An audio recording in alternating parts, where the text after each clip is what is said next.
My husband and I come from the same background. The only difference is that his mother isn't of that ethnicity, so he wasn't raised in the culture like I was. When we started dating, I helped him reconnect with his roots. This eventually led to him reaching out to his estranged father's family and becoming close with them. I think my mother-in-law has sort of held that against me ever since. Throughout the course of our relationship, she has made multiple comments about how she doesn't like the amount of emphasis I put on my heritage. When we told her I was pregnant with twins, she later said something about not wanting her future grandchildren to care about that stuff like I do. I've learned to ignore her comments because trying to explain myself to her has never helped. And I try to avoid conflicts whenever I can. My husband and I decided that the babies would have a first name from our culture, and their middle name would be a typical American name. My parents did the same thing with my name too, so it was just a continuation of that tradition. My mother-in-law ended up seeing texts between me and my husband where we said the middle names. But she assumed that we were talking about first names, so she went out and got the babies matching sweaters, with the names printed on the front of them. She showed the sweaters to me after they arrived. And I thanked her for the gift but didn't correct her on the fact that those were the middle names. I was sort of peeved that she had snooped through text messages to try to find out the names before we told her anyway. So I didn't want to give her their first ones on top of that. Last night when she was over at our house, she told me how relieved she was that we had chosen normal names for her grandchildren, and not a ridiculously difficult to pronounce name like mine. My husband asked what she was talking about. She repeated herself and he told her that actually, the babies did have names just like mine and he expected her to learn to say them. She brought up the text messages and the sweaters she bought, and then my husband explained our plan for their names. She got really pissed at me after that. Said I let her look like a fool for accepting the sweaters instead of telling her the actual names, which we still haven't shared with her, and that she'd be calling them by their middle names since that's what she knows them as now. My husband ended up asking her to leave. And after she was gone he said he wasn't upset at me or anything, but that he thinks I should have just told her she had the wrong info, instead of lying. Tim and I met in an English literature class our junior year of college, and we've been together the 10 years since. While he ended up going into IT, I stayed in the liberal arts track and ended up doing non-profit work after college when I realized I didn't actually want to be a school teacher. Just to say that we always assumed he'd out-earn me by a considerable margin. Though when he made more I always insisted we split things evenly to avoid potential resentment down the road. I've had sort of a non-linear career path, but ended up switching to the corporate world. To make a long story short, my liberal arts degree and time doing non-profit work gave me a lot of skills that enable me to really excel professionally in some more niche areas. I recently started a new job as a consultant, making way more than I'd ever anticipated. When I got the offer, I told Tim that the pay was amazing, but he didn't ask about the actual amount and I didn't want to be braggy about it, especially since I was fairly sure it was above his current income. Well, we just put in an application for a new place, and in the process of having to submit our pay stubs it's become obvious that I make roughly 30% more than he does now. I expected him to think that was cool, since he's a feminist and has always been super supportive of my career.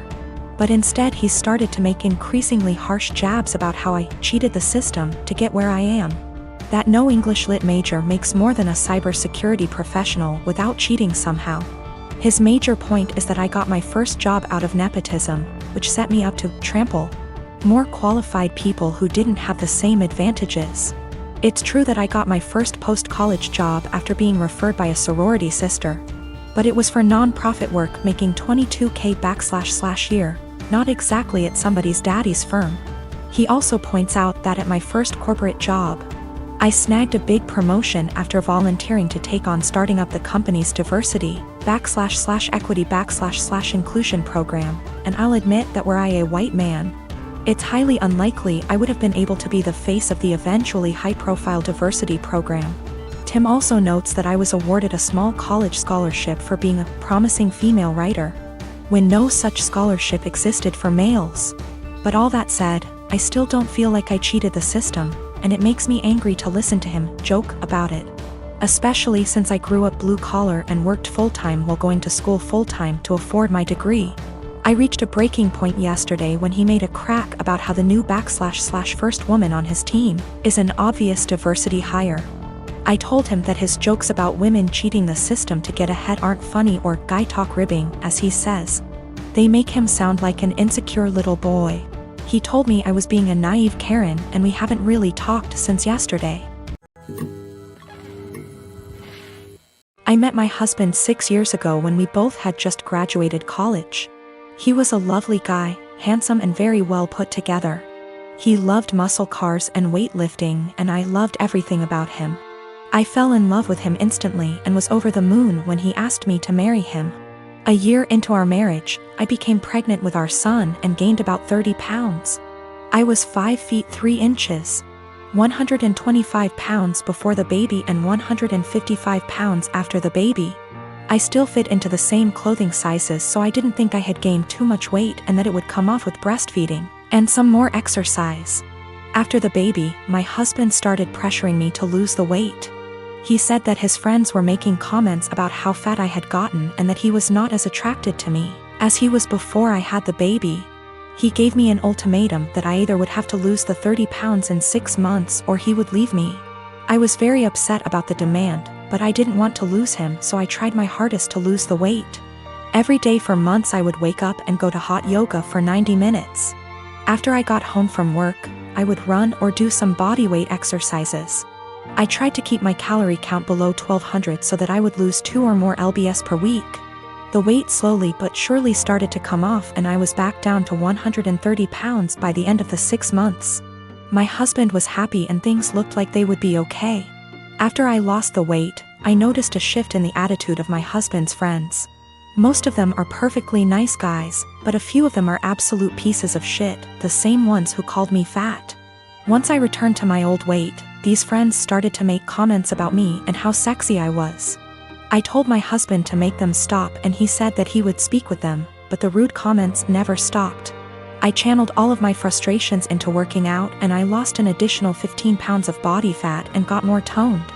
This past weekend, my husband's friends were over at the house and one of them grabbed me and tried to grope me. I told my husband, and even though he was angry at his friend, he was still angry at me. My husband said that I was leading his friends on by losing so much weight, and that I was trying to make myself skinny so that I could cheat on him. I was disgusted by this accusation and packed my bags and left for my mom's house. Last night, my husband called me and begged for me to come back home. He says that he knows that he was unfair and that he won't let his friend come over anymore. But I am so tired of dealing with this that I'm not sure I want him back.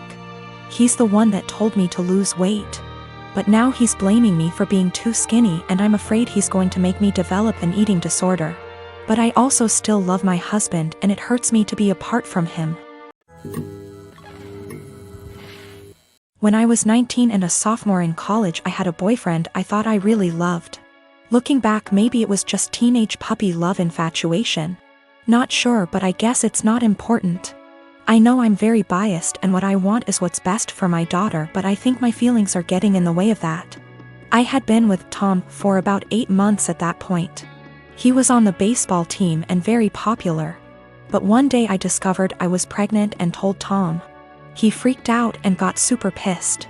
He demanded I get an abortion, said he would not stay with me otherwise. He did offer to pay the full expenses of it though.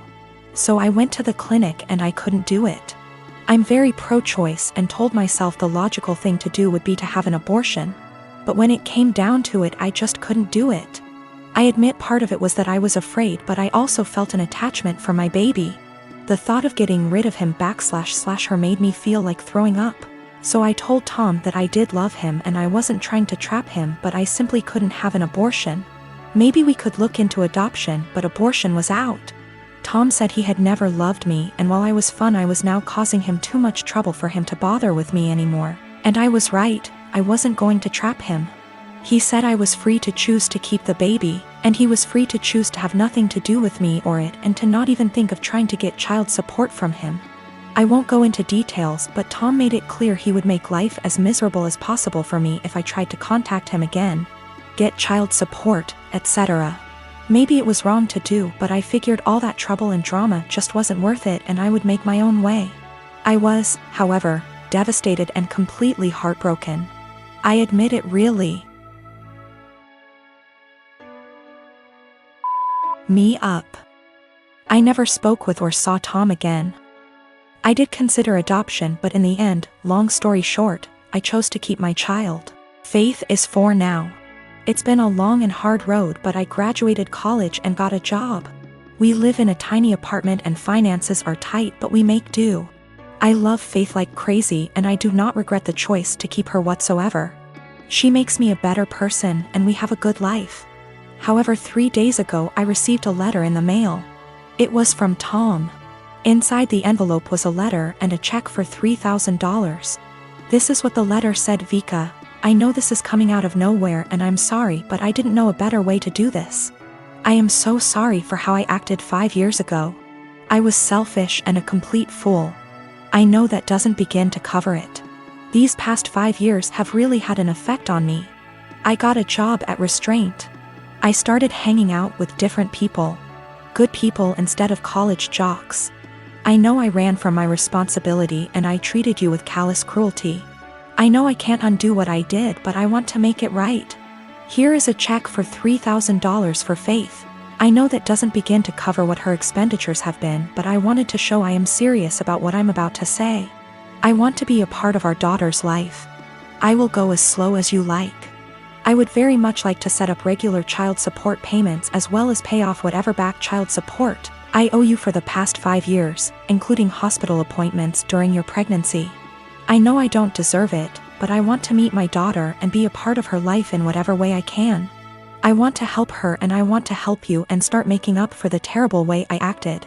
Here is my contact information. I am willing to do what you ask of me. Thank you for your time. Tom. I was blown away. I'm also beyond pissed off. I'm thinking of the pregnancy I had to deal with after getting dumped like that.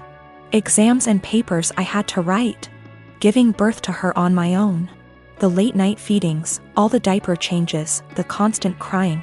Trying to afford clothes to keep Faith warm during the winter as she grew while also making sure she didn't go hungry, the tantrums.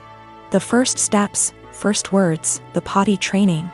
He wasn't there for any of that, and now he just wants to come waltzing into her life like nothing happened. After doing whatever he felt like now that Faith is out of the unfunny baby years and she's a well-behaved child who can now carry on a conversation and knows how to use toilet and doesn't wake up every 2 hours. Faith has started asking questions like, where is her daddy? How come she doesn't have a daddy? And I've been doing my best. I've been saying mommy doesn't know where daddy is, true until now. And she doesn't have a father because daddy wasn't ready to be one when she was born. Maybe that's the wrong answer, but I am doing my absolute best. I'm thinking of how Tom hurt me and bailed when life got hard. I can't stand the thought of him doing that to Faith. She's a sweetheart and quite sensitive. She doesn't understand unkindness. She makes friends with everyone and is very innocent. I've done my best to teach her to be a calm, kind, respectful person and everyone loves her. However, I do know she needs a good male role model in her life and I do feel guilty for not having one for her. I haven't had a boyfriend or dated since Tom because all my energy and focus has been on graduating college, getting a job, and being a good mother to my daughter. I never really thought about Tom much after Faith was born, but now that I am with this intrusion into our lives, I think I hate and despise him. I want him to just go away. I wanted to not even cash the check and to tell him to take his money and shove it, but my parents and close friends reminded me that that is Faith's money and she is entitled to it, and I agree. At minimum, I want to get some child support going because Faith deserves all the financial assistance and opportunities she can get. However, I know if I get regular child support, Tom will want to be in Faith's life, and frankly, I don't want that. I don't want him to hurt her and bail when life gets hard, because it is when you have a kid. I also feel like he doesn't deserve her. 4-year-olds are a lot more fun than infants. How convenient he suddenly shows up and wants to be a dad when the hardest part is out of the way. But I honestly do want what's best for Faith. I think she deserves to have a good daddy. I just don't think Tom is. I think Faith is better off having no dad than a bad or half-assed one. She deserves the money.